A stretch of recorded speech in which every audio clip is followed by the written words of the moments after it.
Несоница, замор, промена во расположение, патна концентрација, болки во зглобови и засилена мигрена.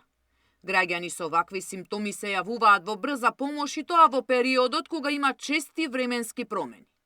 Лекарите велат дека варирањето на атмосферскиот притисок, влажноста на воздухот и температурните разлики можат да предизвикаат промени на состојбата кај луѓето. Од 70 интервенции изминатото деноноќие, покрај мозочни удари и влошување кај хронични болни.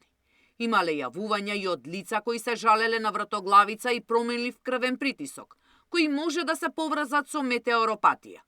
Некои луѓе навистина се како барометри. Често пати ја слушаме изјавата, ми се менува расположението, како што се менува времето. Сето тоа води до понатамошни развој на состојби. Например, падот на концентрацијата води кон зголемена можност за сообраќајна незгода, например. Навистина, понекогаш ние не можеме да ги занемариме метеоропатските промени, но и често пати пак и да не им дадеме и големо значење, затоа што можеме да испуштиме некакви други сериозни состојби кај луѓето. Покрај стандардните здравствени проблеми, од Скопската брза помош вела дека во последно време е зголемено насилството кај малолетници. Интервенираат кај повредени во тепачки, но и кај случаи на семејно насилство.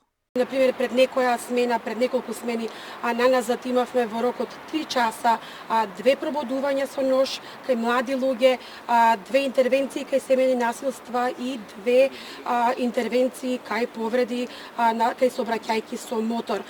За насилствата кај младите доктор Пиловска вели дека треба превенирање уште кога се мали, но и вклучување на психолошка помош кога е неопходна.